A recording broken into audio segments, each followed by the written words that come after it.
All, welcome back to another video. ఈ వీడియోలో సొంటి కాఫీని ఎలా చేసుకోవాలో చూపించబోతున్నానండి. ఎన్నో హెల్త్ బెనిఫిట్స్ ఉన్న ఈ సొంటి పొడిని, ఆ పొడితో సొంటి కాఫీని ఎలా చేసుకోవాలో మరి చూసేద్దాం. దీనికోసం 50 గ్రాముల సొంటి, 100 గ్రాముల ధనియాలు, 1 టేబుల్ స్పూన్ మిరియాలు తీసుకున్నానండి. ముందుగా సొంటిని పైన పొట్టంతా తీసేసి క్లీన్ చేసుకోవాలి. క్లీన్ చేసుకున్న తర్వాత ఇలా ఉంటుందండి. సొంటి మొత్తాన్ని కొంచెం కొంచెంగా రోటిలో వేసి పౌడర్ లాగా దంచుకోవాలి. దంచుకున్న పౌడర్లో వీడియో క్లిప్లో చూపిస్తున్నట్టుగా పీచు లాగా వస్తుంది, అది మొత్తాన్ని తీసేయాలి. పొడి చేసుకున్న పౌడర్ని మిక్సర్ జార్లో వేసుకొని ధనియాలు మిరియాలు కూడా వేసి ఫైన్ పౌడర్ లాగా గ్రైండ్ చేసేసుకోవాలి.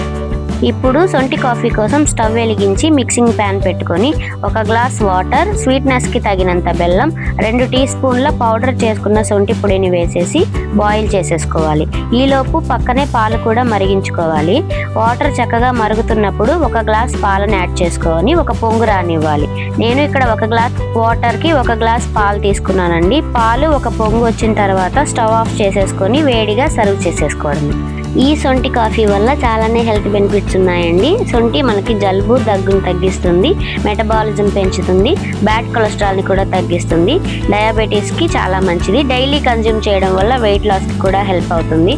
మరి ఈ వింటర్ సీజన్లో మీరు కూడా ట్రై చేయండి, హెల్తీగా ఉండండి. వీడియో నచ్చితే లైక్ చేయండి, ఛానల్ని సబ్స్క్రైబ్ చేసుకోండి. Thank you for watching.